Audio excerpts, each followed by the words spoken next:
Okay, guys, we are here with another episode of Shellanomics. We are here with our first guest ever, Michelle Ivey, making her grand return.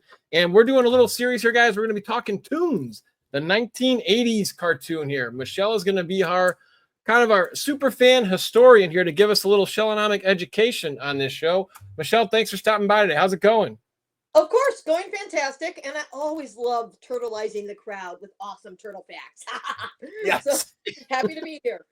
Exactly. We will do a plug-in later, guys, as well. As you guys know, Michelle Ivey has her own Cowabunga Corner loaded with tons and tons of more info that we're not even going to be able to get to today because they were only covering season 1, but I will plug her channel at the end. She has some awesome interviews with David Wise, Pat Fraley, which is a voice actor from the show, Bill Wolf. The list goes on and on. So I highly encourage you guys to stop by Cowabunga Corner on YouTube and Instagram. So, Michelle, let's start here. 1987, the comic's out. Mark Friedman gets the license. How did this cartoon come to be? Oh, it was so much harder than just Mark Friedman getting the license. There was actually a step before that most people do not give credit to, and that was Palladium RPG Books. They introduced Mark Friedman into Ninja Turtles, and Mark wanted that license, and they weren't willing to originally give Eastman Laird's contact because they weren't interested in licensors. So it took a year of Mark going through Kevin Simbaya over at to be able to get that info, and Kevin set up the interview. When Mark got the interview with Eastman and Laird, he shows up and he's in a suit, a rented suit, and there they are in t-shirts, jeans, covered in paint because they were painting Mirage Studios. They went and had the meeting at a McDonald's. Their notes are on a McDonald's napkin that Mark Friedman still has. And he went off and thought he's going to sell this idea. It's fantastic. He knows it's fantastic. But cartoons were not going to happen without toys. And toys were not going to happen without a cartoon. And so he's going back and forth with all the different toy companies, all the different animation companies, and no one is willing to work with him at first. It was a fight. It was a struggle. It was not something where he just got it. It was going great. Now he knows a friend in China who is the owner of Pate's Toys. And he decides he's going to do this one a little bit different. He takes a foam rubber Leonardo that he's been carrying around, puts it in a box. No letter, no comic book, no nothing. Just the foam Leonardo. And he ships it to Playmates Toys in China. And they get it. And they open up this. Well, he calls because he knew when the package was supposed to be delivered and said, "Did you get this?" And they go, "Yes." And he goes, "Now open the box." And they open the box and they go, "What is this? We have to make this." He sold the turtles that way. And then Playmates Toys, because they knew now this is something they really need to make, funded the first 5 episodes where they brought in Fred Wolf Films. And then they brought in David Wise as the writer. And of course, they brought in the amazing voice cast that we know and love. Yes, absolutely. And without this show, there would be no colored headbands and no personality. So can you tell us a little more on, when you interviewed David Wise and just your own, history here, just how these personalities came to be? Because again, all they had were the red bandanas in the comic in the original one. Well, I also say the turtles had personalities in the original ones, but their personalities were a little bit more pushed in the cartoons where David wanted to identify them more than just being brothers and ninjas. He felt that something needed to stand out, so he wanted a party turtle.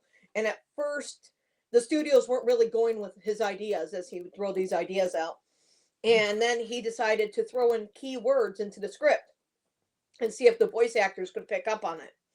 And when Townsend Coleman read Cowabunga, Townsend Coleman realized what Michelangelo was supposed to be. David Wise would praise Townie so much and how well he took that character and just developed it into the same direction that he was hoping for Mikey. All of the voice actors were able to go in their own directions, and it was David kind of directing it in those first 5 episodes on who they were going to be. It was beautiful. Yeah, and you wanted to make sure you had a leader, you had a party dude, you had a sarcastic teenager, and you had a smarty, nerdy guy. So how did he come to be with Krang? Because again, in interviews I've seen, he wanted to try and keep it to the comic as close as he could. But we know Krang is different than the Utroms. I only knew Krang growing up. I didn't know what an Utrom was until it pretty much is Krang. How did that come to be? And how did the Technodrome come to be? Well, there's different stories out there about the Technodrome and the Krang. There was one magazine that I read originally back in the 90s where I was confused because it was Eastman and Laird saying that at the end the turtles were going to move into the Technodrome and all this stuff. And then I confirm it with David, and David's like, no, I never wrote that. So there's different stories out there, but I always say, instead of listening to somebody else talk about it, check out the actual interviews with David where he talks about it, because David has had all the facts right there for all of us. But I will say that Krang was, and David confirmed this, Krang is definitely designed off of the old Utroms, but he wanted a different storyline for Shredder than the comics. And another major thing that he wanted changed, because he hated it in the comic books. What fans don't realize is David was actually a reader of the first comic from when it came out. David already knew who the Ninja Turtles were. He was a fan coming in, but at the same time, there was things as a writer that just really, really irked him. And the number one thing in those comics that really he couldn't get over was a pet rat learning martial arts. So instead of having Splinter as the ninja who trains the turtles, Yoshi is Splinter, so that the turtles are trained by a real ninja master, not the pet rat who just went. So it was just his way of doing it. And he preferred that way. Some people prefer the other way, and it goes back and forth. It depends on your flavor. But David was very happy that he made that change. That was one of the biggest changes that he jumped at. With Shredder, I don't know. I know they decided to make Shredder the main villain, but I don't remember if we talked about that. We probably talked about it in the interview, but I don't remember the story well enough to give a good quote. I didn't watch my own interviews. Well, what I'm curious about is, now, again, we had to have robots because, like they say, with kids, you couldn't have somebody, chopping a human's head off, but a robot, have at it. So I'm curious because when they do the flashback in episode 1, Turtle Tracks, they're showing the Foot Clan, being, with crime, and they're, stick them up. But did they never understand, like, I guess, was there ever a backstory how they became robots instead of humans for the Foot Clan? Like, do you think it was Krang's influence? I'm curious because we never got that. I was just curious as a fan's perspective. There's so much we never got on the origin of Shredder and Krang that is one of my biggest pet peeves with that Shredder and Krang. To the point where when people ask me about it, I'm like, hey, the best origin for Shredder and Krang is the 2016 movie, because we actually see how they meet and we find out why Shredder will never trust Krang again, all in that one movie. But when it came to the cartoon, we just knew from the beginning, that's why I don't trust you, Krang. It's like, wait a second here. What happened in their past? How did they meet? When did the robots came in? Definitely the robots was part of Krang's influence, because Shredder was leaning towards the technology of Krang. He had his Technodrome, he had his vehicles, he had his robots, and it wasn't just robotic foot soldiers. They had those other little robots with the drills on their heads that fought the turtles. They had so much more going for them. And then when Shredder's like, wait, you got an army in Dimension X, I want them too. He wanted everything Krang had, ready to steal it all for himself. And why? What is Shredder's motive? I don't know. Yeah, pretty much a double cross. I wish I knew. Exactly. That was the one I was hoping there was some sort of, like, I don't know, under the radar that we never got to hear. Where can we go next? All right. So the other one that David Wise has said also in the interviews on the DVDs was he wanted a Lois Lane character. So how did April go from working with Baxter Stockman to being a news reporter? Well, that was obviously David Wise as well. As he said, he wanted a Lois Lane character. So it'd be better to have her as a reporter where she can get into more instead of just having it as a lab assistant who has no access. And that's one of that's I know we talked about it. My interview with David was 11 years, well, in 2011, so 13, 14 years ago. So, we are definitely plugging that in the comments. So here we go. Now we've got this cartoon coming out. It's called Turtle Tracks. Now, as a kid, do you remember any commercials leading up to this? Like, because I think, 80, was it 87? The cartoon came out, right? 1987, December. Okay. Yeah. So what are some of your earliest memories of this cartoon? I think we talked about this in our first interview too, but since, we're kind of just focusing on year one of this, phenomenal cartoon. let's see what you recall. Were there any commercials like, oh my God, I got to watch this? Or Turtles went under the radar for me when it came out. I missed okay. it. The most I saw in the 80s before actually finding the Ninja Turtles as a kids thing was at a comic convention, or not a comic convention because we were doing sci-fi cons back then. A group of people went up dressed as Ninja Turtles and won the contest. That's all I saw Turtles before 1989. In 1989, I went to my brother's friend's house, who lived 2 doors down from us, and he brought out this coffee tin of toys. It had Thundercats, it had Ghostbusters, it had He-Man, and then it had a Michelangelo toy. And he dumps out this tin, and I look towards the Michelangelo toy. The other ones we already owned because we were big collectors of action figures. We still are. And I reach over and grab the turtle toy. What is this? I want to know. It's got a shell. It's got 4 little loops on the back of the shell. What is this? And Jason told us, but I did not really keep it in my head. I just knew I wanted to play with that toy. So I played with that toy that day.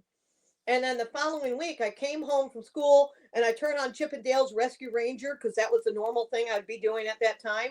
And Brian comes in and changes the channel on me, and I yelled at him. I was watching that. He goes, "It's a rerun. We've never seen this before." And it was sort of thing about rats. And I was hooked. At first, I thought I was going to like the blue turtle because blue's my favorite color. But by the end of the episode, I love Michelangelo. Been my favorite ever since. Yep. And ironic, he's the first troll. He was the first troll he laid eyes on. So love at first sight. Awesome. You always remember your first. Yes, so, yes, you do. Yes. As, from a fan's perspective, since with the color headbands, I wouldn't change anything. I'm curious. So would you have made any of the turtles different colors? Or do you think they all resonate very well with their, Donatello being purple, Raphael red, Leonardo blue, and Mikey orange? Now that I definitely even know more about color streams because I had friends into all the different energies and stuff, I think they did an amazing job at picking the colors of the turtles. I would not change one of them. But even as a kid, I never thought about what color would go better with any turtle. I always just accepted which color they had. I was never somebody that said, they did it wrong. I always was like, ooh, I'm on for the ride. What's next? Yes, exactly. That's exactly how I was. All right, so we are turtle tracks. You don't see the turtles right away yet. April's getting into some trouble. She runs down, and here comes Donatello with "Chill Out, Homeboy." Now, what are your feelings on it? I had some chills when I first saw that. For me as a kid, I love that spot. Well, that spot, again, I didn't see the original episode for a long time because at that point I was stuck on the reruns. So by the time I got to it, it was okay. How do the turtles meet April? Because I didn't know that story. So I was sitting right there going, "Oh my goodness, yay!" And also, before we even got to that, I was listening to the voices and I'm like going, "Wait, that one sounds like Leonardo. That camera guy sounds like Leonardo." I started picking on the voices before I even got to the scene with turtles down in the and then of course when they got down to the scene in the sewer, I'm like, I really loved how they did it all in the shadows where you don't light. I'm like, yeah, that was really, that was well written, it was well animated, and the voices were dead on. I agree all the way.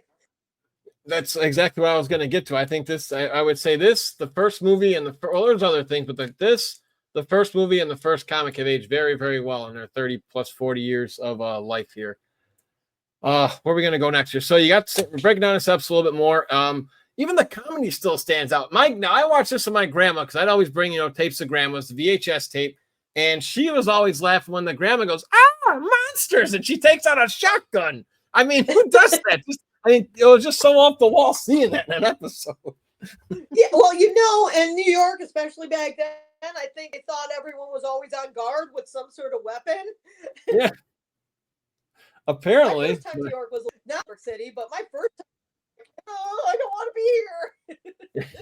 Exactly. So the comedy stands up. We get our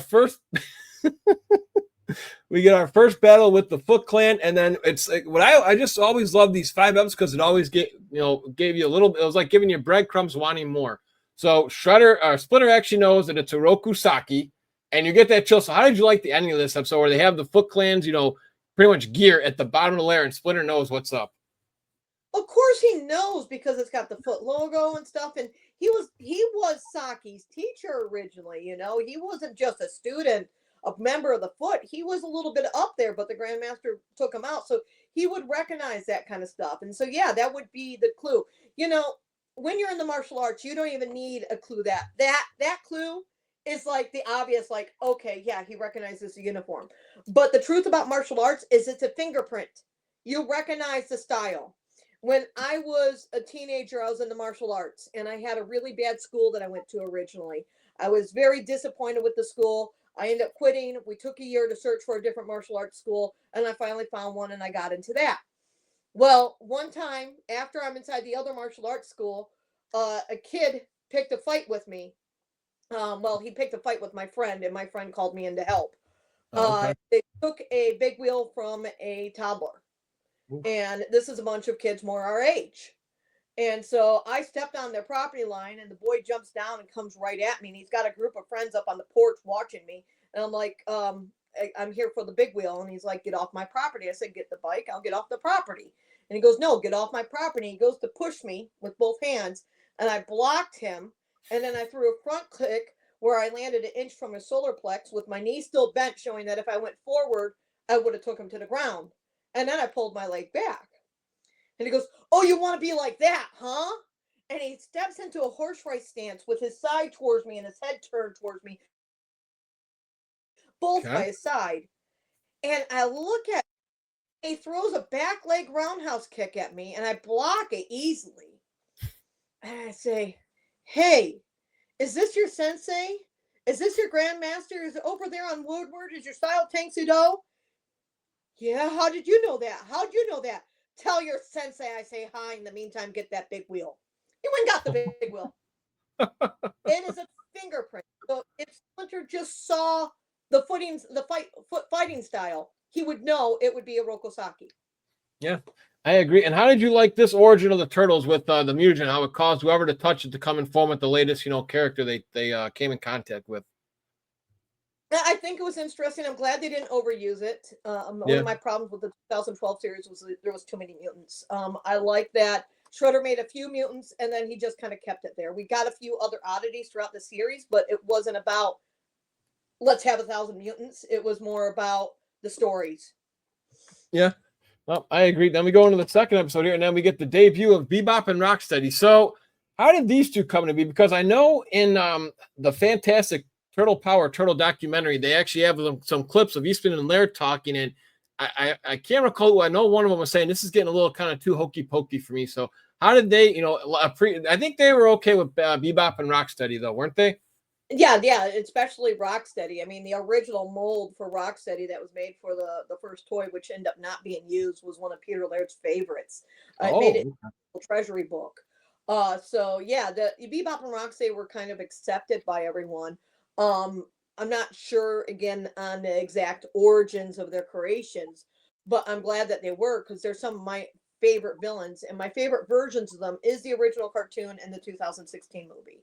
I love both of those, and the IDW comics are fun with them too. Yeah. Oh yeah. No, I agree. No, I like that. And again, I mean, they were dim-witted to a degree in this, first 5 episodes, but they were still kind of brute forces where you still had to have some fear with them.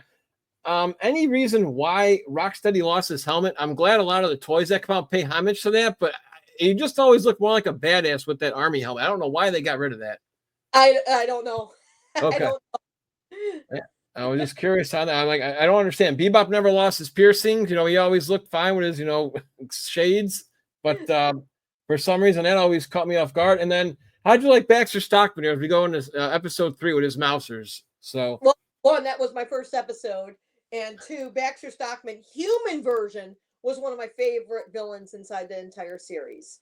I love Baxter. I loved his cowardness towards the Shredder and everyone, and where he's still going, wait, I could be better than this, even though he really couldn't.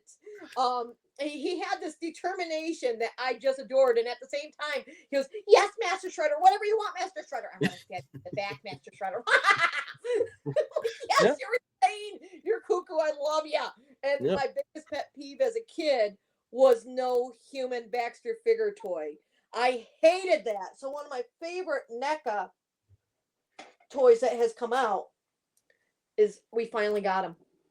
Wow, I didn't even know that one existed. That would have been a perfect figure to have. Yeah, the best we had as kids was that wacky wind-up mouse that would walk, and it was almost as tall as the turtles. That's all we got. No, we got the Fly Baxter. Oh, that's true. That's true. Yeah, that's true. That's true. We just never got our human Baxter. The toy companies really thought we only wanted the mutants. So when we finally get the Channel 6 characters, they like put a hamburger in Mr. Burns' arm and stuck a newspaper to his shoe. And they gave Vernon this little snap camera that he could never have taken out of his hand. It was like, what is wrong with them? So I have the NECA Channel 6 toys right up here behind me. I'm like, no, we, as kids in our imaginations and watching the shows, we deserved some figures that we could have actually used in our toy plays. Yes, and when did Bern ever eat a cheeseburger on the series? I've watched that show from thick and thin. I've never had him. I've never seen him with toilet paper on his shoes, and he was just a pushy boss. He was never like a I don't know, incompetent. Yeah, no, never at all. In fact, he was mad because he felt his entire crew was incompetent, not him. Yes, exactly. He did get tickled before, alien Elvises, but he did not have this sloppy figure to him.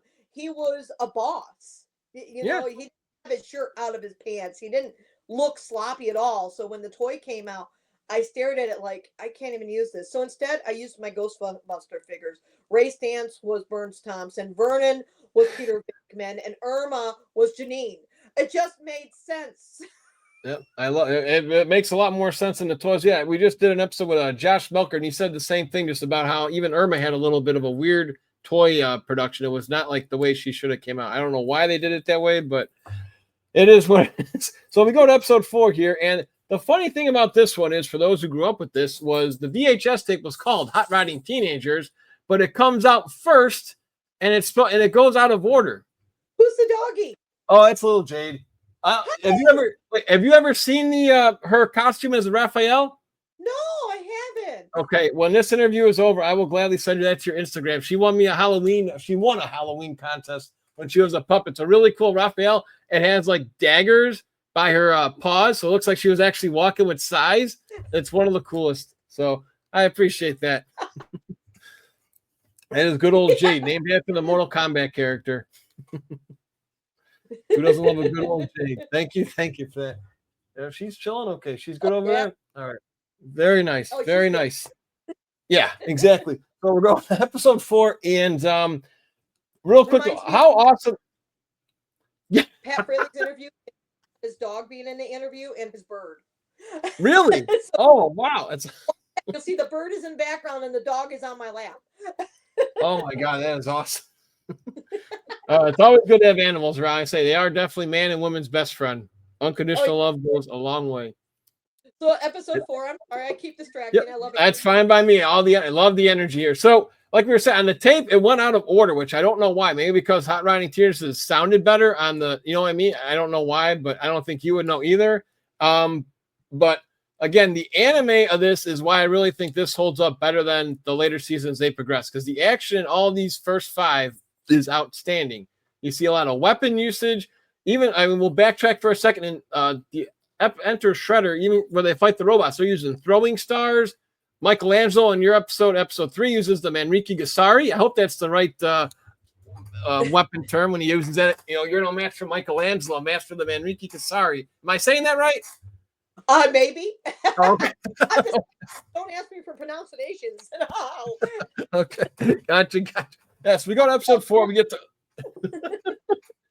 and we understand General Trag, and now Grantro never got his name until the video games. But what were your thoughts on the Stone Warrior characters like General Trag? Did you like them? Yes, I love the Stone Warriors. I wanted more of them. I was happy that we got at least a General Trag in the toy line. Now we got a little bit more. They're all falling over. But yeah, I think the Rock Soldiers was a great setup, because then we got a little bit more of Krang's world Dimension X brought to us. We were shown that there's more to come. That tease that Krang has something out there, and we're going to learn what it is. And even afterwards, I don't think we got Rock Soldiers enough. I think they should have been using Rock Soldiers in some of their missions instead of Foot Soldiers if they wanted to beat the Turtles. I think so too. And just, it was almost like the Billy Goats Gruff as we go from episode to episode. First it was humans or punks, Then it was the Foot Clan. Then you go from the Foot Clan to robots. Then the Mutants, Bebop and Rocksteady. Then you go to Mouser robots. And now we're trying Stone Warriors with the Neutrinos who came along. Now, were the Neutrinos in the comics? I can't recall. I know they're in IDW, but they were a thing of, that was all David Wise again with that creation? Yep. Wow. Yep. I love where IDW mixed the Neutrinos in. The IDW story for Neutrinos is amazing. But the Neutrinos in the original cartoon series was definitely characters just of the original cartoon series. The whole Dimension X thing. But if you think about it, the Turtles did in issue 3 of the Mirage Comics go off to another world, and they didn't use any of that. They didn't bring in Fugitoid. They didn't bring in the Foundation or the Triceratons. No, they came up with new stuff with the Rock Soldiers and the Neutrinos instead. But there was options if they wanted to take from the comic books. They just didn't. So that's how that came to be. Yeah, because I always like General Track too. And again, the comedy spots, how to engage the hyperdrive. That still always makes me laugh. I don't know why. When they're trying to start a car, remember that spot where they're on foot and they're trying to start a human car? Oh yeah, it was hilarious. And the Weathermaker I thought was pretty cool. I was glad that was in a video game in the Nintendo one where you got the drop kick, and I always thought that was pretty wild. Oh yeah. And then we finally go to Shredder and Splintered. So Shredder has this retro Muto thingamabob, and he can turn Splinter back into human, or he could turn the Turtles into baby turtles. So is this the most climatic thing that we get out of the whole entire series? I mean, and Krang finally gets his body, because again, Shredder is tired of losing. Turtles are pretty much undefeated so far here. What were your thoughts on the final episode of this 5 parts? Did you like it? Was there anything you would have added? I adored it. One of my favorite parts of this is that we have Krang grow into this giant, horrible thing, destroying the city. He's going to be a threat. And what do the Turtles do? We just have to cut him down to size. They don't try growing to be his size. They don't turn it into a huge mecha fight of anything. No, Don and Leo cut their way into his shoulder, go through, destroy the chip, and shrink Krang right back down to size and go, oh, look, we took you down just being ourselves. And to me, as someone who was bullied in school, the idea that these short turtles that are not using any magic, don't have money and stuff like that, can stand up to something so massive and not be afraid, not be to the point where they're like, we can't defeat this thing unless we match its powers. No, they were able to go in just as themselves and win. And for me, that fight right there is one of the most important fights in the Ninja Turtle series, as it helped me with the idea that even though my bullies are bigger than me and there's a lot more of them, I don't need to change to be able to protect myself. I could just learn to defend myself. And them helping me stand up to that. It's one of the reasons why when people try to say that they're huge Power Ranger fans, I'm like, I like the Turtles more, because every time the villains in the Power Rangers grow, the Power Rangers grow. They can't defeat the villains as themselves. They have to rely on their powers. But when the Turtles faced that same problem, they were able to do it. And so for me, that is one of the most important episodes of Ninja Turtle history. Yeah, and they take on everybody. They fight the Foot in the start. Then you have Bebop and Rocksteady. Then you take on Krang, and then you take on Krang again. The only thing I would have added is if we could have gotten a little more action with Shredder, because all I think I get is a snap it up, Dontel and Raphael. I guess, well, Raphael just takes Shredder out real quick. Maybe he had that anger building up. He just wanted a piece of him so bad. But there's a little bit of action going. Yeah. Busy. Yeah. Oh, yeah. You're right. Yeah. Shredder and Splinter go again. That's true. That's right. You get them one-on-one, which is a lot more important. Anyways, that's like the climatic. All right, fine. Here we go. These guys haven't seen each other in years. You know, Shredder takes advantage, and lucky shot, old man. He takes out his, extra Shredders, which again, if we didn't have this series, we would have like not many video games. Yes, we would have had the original Nintendo with the dam, but we wouldn't have got the arcade for NES. I mean, there was just how special is this series to you as a whole? I mean, this is just the first 5 episodes, and then I believe in an episode like on the extras of a DVD, I believe Fred Wolf and others, and you could probably even clue us in for those who are listening to this for the first time and didn't know, they didn't grow up with this Turtles, is this was supposed to be it, kind of like the first comic. They were just going to do 5 episodes and they were done. So what happens after here? Well, the series was a complete hit. And when the toys came out the following year and they start rerunning those 5 episodes, they were selling off the market. And the toy company and Fred Wolf's film is like, we can't end it. we can't end it. It blew up so fast. I mean, if you just look, season 2 was big, but when you look at season 3 and how many episodes they crammed into season 3, it is just completely massive. The truth about the Turtles is they would have remained an underground thing if Mark Friedman never got involved and if this cartoon was never made. They would have remained something where, yes, they caused the black and white comic book crash in the market, but only comic book fans would have known of them and gamers because of Palladium RPG and Dark Horse Miniatures. But they wouldn't have been this massive property where if you look behind me, it's just all this merchandise, and this isn't much compared to what I actually have in merchandise or what everyone else has.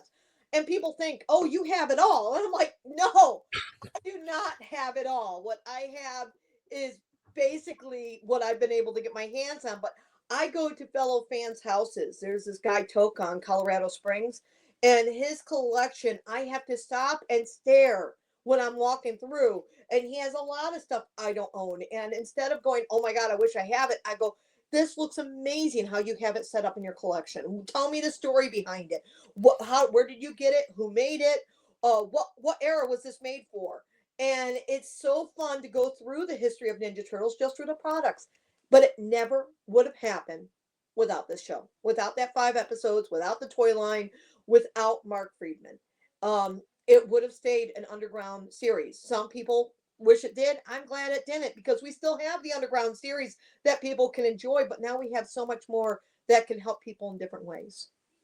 Exactly. And just no movie. I don't think a movie would ever came to be with the colored headbands we talked about already, the more distinct, like you say, personalities. And of course, pizza. Now, again, on your VH1, they acted like you ate pizza every day, which is, I almost do sometimes, but it's like pizza was, at least for me, I don't know about you, but for me, like, if it wasn't for this show, I would not eat pizza as much as I do. Now, I don't do any of the crazy foods, but I mean, they kind of brainwashed into my subconscious, hey, if you want to be hip and cool, you better chow down on some pepperoni or some sort of pizza.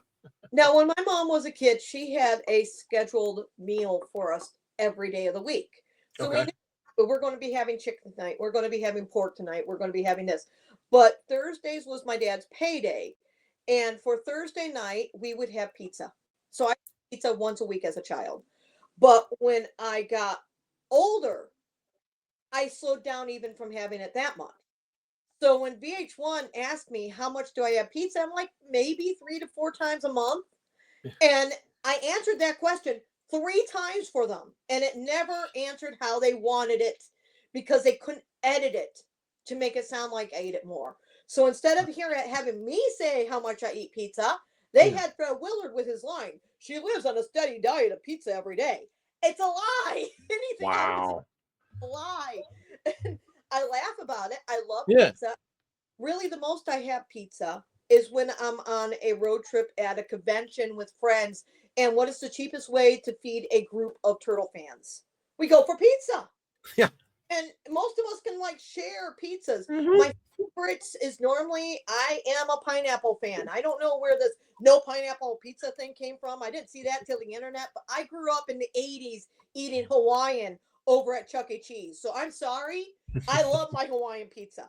And then also in the 80s, before Ninja Turtles, I learned of Ninja Turtles when I was in 5th grade. When I was in 3rd grade, I learned of BLT pizza from a local pizza place. So that is another one of my favorites, which you can get at Jet's Pizza, you can get at Green Lanterns, you can get at different pizza places now just about anywhere across the country. It's not an unknown pizza, but people still go, look at the mayonnaise going on the pizza. Yeah, that's part of the BLT. Exactly. Nothing wrong with it. Now, is there any obscure pizza you tried that the Turtles influenced you to try? Anything like a vanilla cream or whipped cream or anything, if you don't mind sharing? And I won't gag, I promise.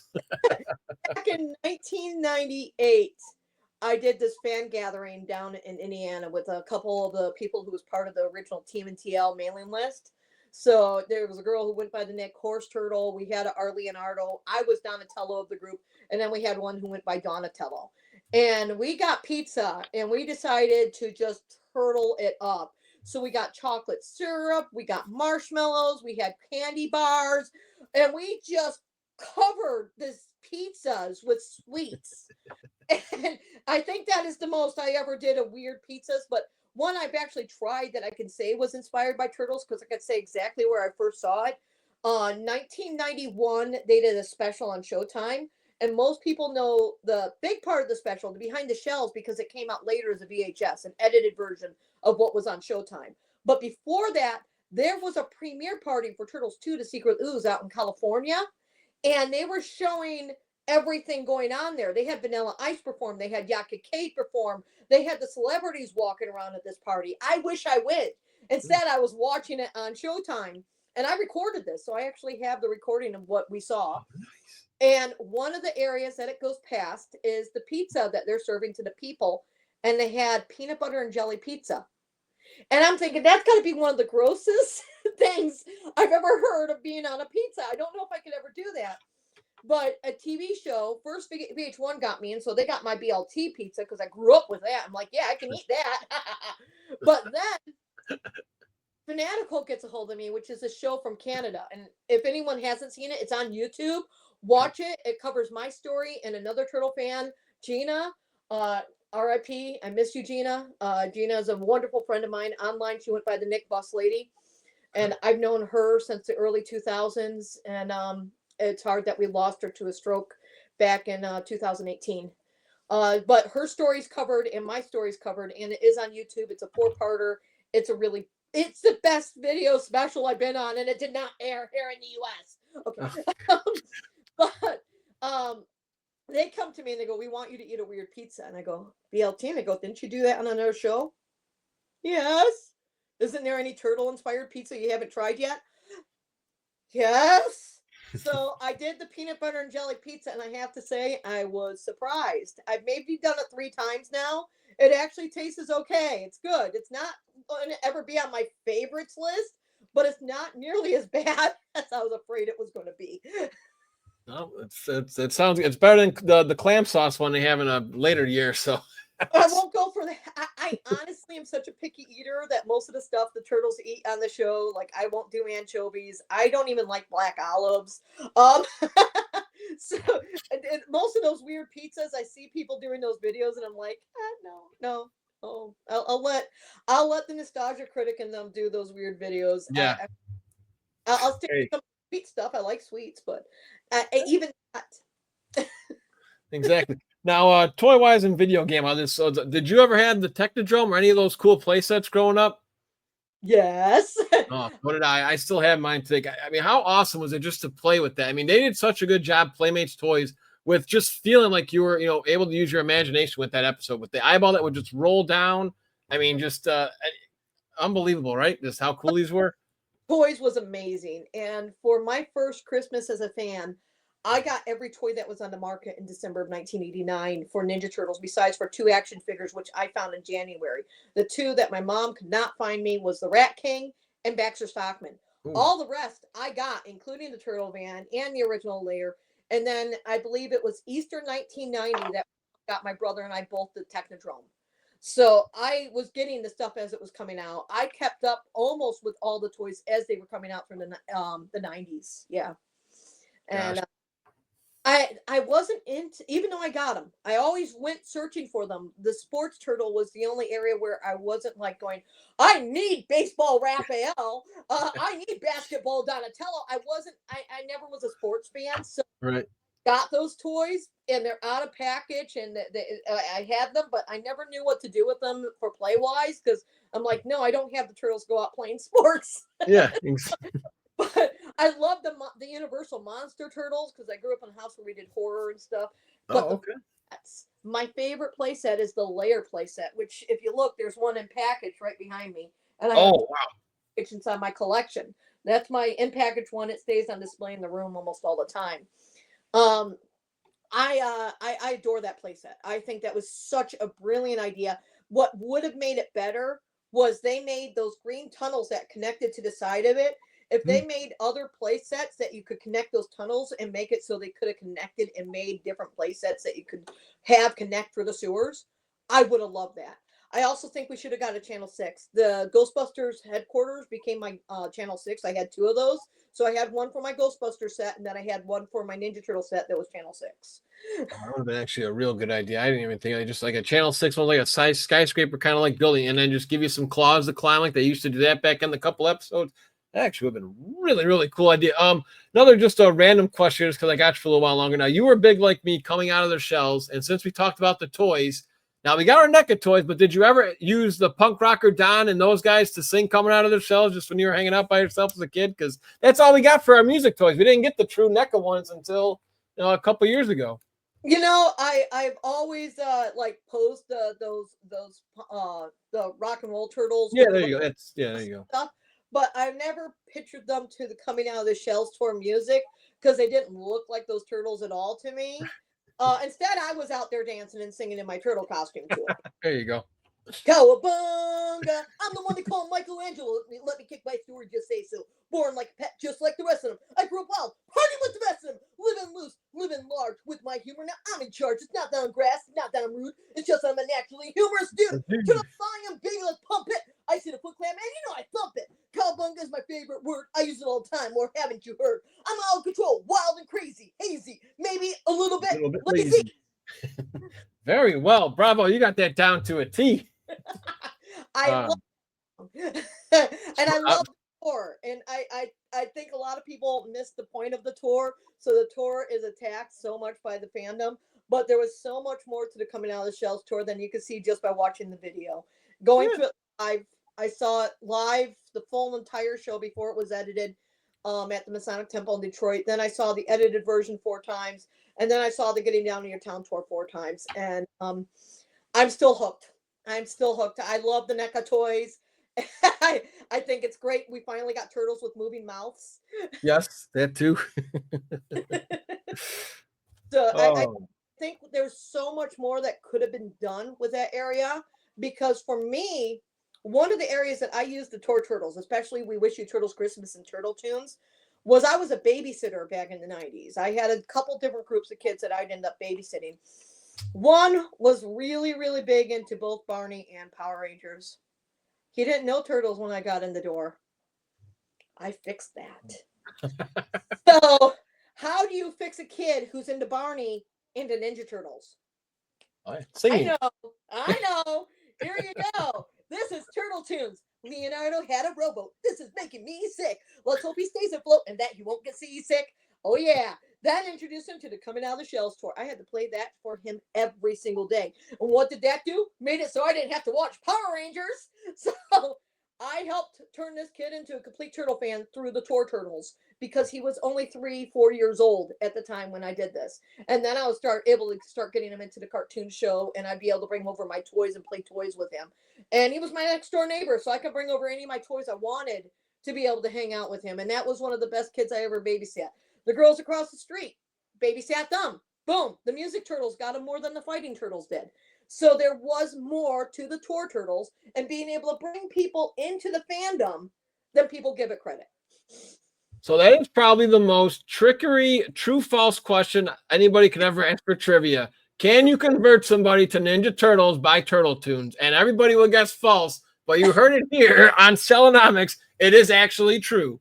So Thank you for confirming that. That is a great question we'll use one day.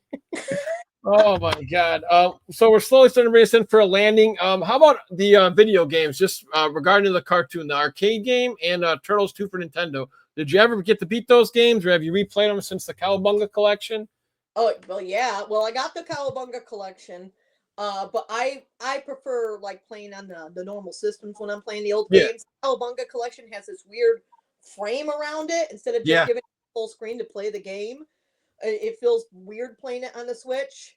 So I played like the arcade games constantly. I have both of the 1-ups. I just don't have them put together yet. Oh, okay.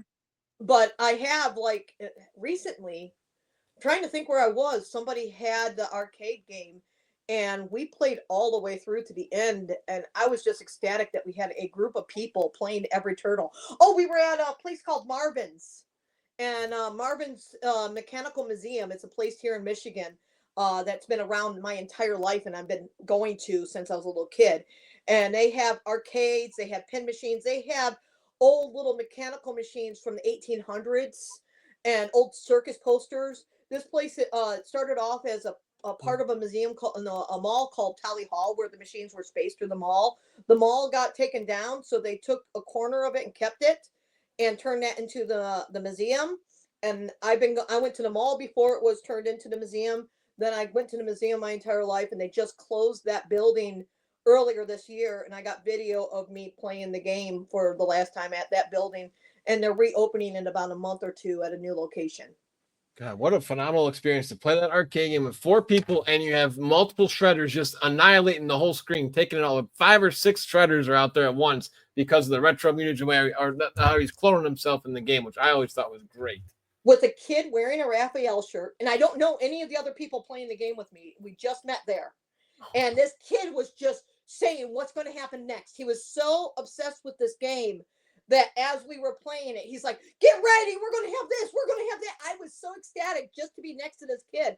I got to be Mikey, and he's right next to me, and he's just going at it. I'm like, okay, this is the best way to send out Marvin's, because I got a true Turtle fan standing next to me. I never got to talk to him afterwards because we split onto our own ways, but just hearing his passion, I love passion, and hearing it from anyone of any age. And with Ninja Turtles, I've heard it from every ages. And I just think that when you can share your passion with others, it's the best feeling in the world. And with that game, you got to do something that you really can't do with video games. Usually it's all about me and competition. This game, you work together, which is what the Turtles are all about. That's the only reason why these arcade games are so special to me, because you get to work with 3 of your best friends and you work together as a team to take down the bad guy. Oh, yeah. Yeah, that was great. Even when they started coming out with extra controls for like the PlayStation, it was just always hard to get people to play those other characters. It's like, okay, everyone, where are you all? Yeah. Hey, you live across the country from me. Get over here. Yeah, exactly. Couch co-op can only go so far. Oh my God, Michelle, thank you so much for your time. So while we got a couple more minutes here, can you give us any updates on your Cowabunga Corner? Cowabunga Corner is working on the idea of coming back. Like I've always kept the Instagram going, keeping up, like, yeah, I'm doing this event or that event, or I'm going to go and do a signing at this or that. But I haven't been able to keep the YouTube channel going because in 2014, my house had a flood and I've had horrible living situations ever since. When I say horrible living situations, those who know me know I've been miserable for like the last 10 years trying to find somewhere to breathe. And this last fall, we finally found that place. I'm inside a new house right now. It's not exactly new. This house has a lot of character because of how old it is. But it's new for us, and we have a massive basement. Right now it's flooded with stuff from a storage locker. But once we get that stuff sorted out, we're going to be selling a lot of that stuff off. It's not my Ninja Turtle stuff, I'm sorry. But I will be getting rid of some of my 80 toys and other things just to try and make room. And then we're building a sewer set down in the basement to bring Cowabunga Corner back full swing with its own set where I'll be able to do toy reviews. I'll be able to do interviews. I'll be able to do everything I used to do and have room for a computer set up for video editing because I do a lot of my own editing. So all of that stuff is in the works, but it could probably take me a year to be able to get through it because I am handicapped. In fact, you might have seen me playing around with this thing through the video. This is a battery charger that charges a battery that's in my chest. And if my battery dies, I would drop right here and not be able to talk because of my pain levels. So this kind of stuff does slow us down. Everyone in my family has some sort of handicap thing behind us. So we're going to take our time, breathe. But Cowabunga Corner is definitely in the works to come back. I miss doing it. It gave me a purpose other than sitting around and working on stuff. I'm also working on my own book series. That is my other purpose, that I want to publish that. It's about aliens. So I've got things I'm working on that's not turtles. I got stuff that I'm working on that is turtles. And of course, I'm planning road trips already for the 2025 season of Ninja Turtle events. So I'll be out there. So according to Michelangelo, yes, dudes and dudettes, Major League Butt Kicking is back in town for that Cowabunga Corner. We love to hear it. So for now, where can people find you, Michelle? If they want to get in touch with you, or do you want to check out some of your vintage Cowabunga Corner episodes? Oh, the vintage Cowabunga Corner episodes are all on YouTube right now. We got over 100 episodes up. Interviews, as mentioned, with David Wise and Bill Wolf and Pat. But we also have Townsend Coleman, Barry Gordon, Rob Paulson, a couple interviews with Rob Paulson because he's done update interviews. Excuse me. Renee Jacobs. I have a Cam Clark interview. I'm trying to figure out if that one's one of the ones that's on deck for the next season, because we have every interview ready for next season. We have Judith Hogue coming. We have Cam Clark coming. We have a couple of the writers of the original cartoon series. Roby is definitely one of them. So we have different people still on deck that already did their interviews and are waiting for Cowabunga Corner to come back. I get picked on by them saying, "Hey, didn't you interview me? Where is this?" And I'm like, honest, it's ready. It's ready. I'm not ready. So I'm working on it. Yeah, we got a lot coming, but you want to find all that, that's on YouTube. But if you want to find me and actually communicate with me, I'm on Instagram, Cowabunga Corner, as the name is there. There's no space between the two words. And you'll find that I have a lot of updated pictures. When I'm on road trips, I have it like the Ninja Turtles are doing the road trips because I don't like pictures of myself. So it's usually like the Ninja Turtles pumping gas saying, "Yeah, we stopped at a gas station." So it's my toys doing it, and we do forced perspective so they look life size. I love it because, like in Utah, if you want some of the best photo ops for Ninja Turtle toys, just go to the rest areas in Utah's, and you're standing at these huge cliff sides where you can hang your toys off them, and they look like they're dangling for their lives. And in some of the areas I dangled them, it was dangling for life. If they fell, I would have lost them. But they did not fall. I'll say the NECA Shredder has one of the best grips out of any action figure I've ever had, thankfully. So yeah, we got pictures like that on there. We got pictures of events. We got pictures of me with the different celebrities, things like that. And I always share stories. If I'm going to post a picture, it's not just going to be a photo. It's going to have a couple paragraphs of what the photo is and why I'm sharing the photo. And I try not to overshare the same photos over and over again. Like there's a picture of my room. Okay, that picture's up there. People can find it. And I'd rather wait till I got a different view of my room before I do the next photo. But there's no pictures of this room yet because I'm not done. The ceiling needs to be covered. These walls are too white. White wall. Can use a little more. Oh my God. Well, Michelle, myself, and other Turtle fans always appreciate your energy, your devotion to giving us fans a lot more education in the turtle industry. We appreciate your time, and hopefully we can have you back again. Thank you as always. Of course, always happy to be here. Cowabunga! Amen to that. Thank you. Oh.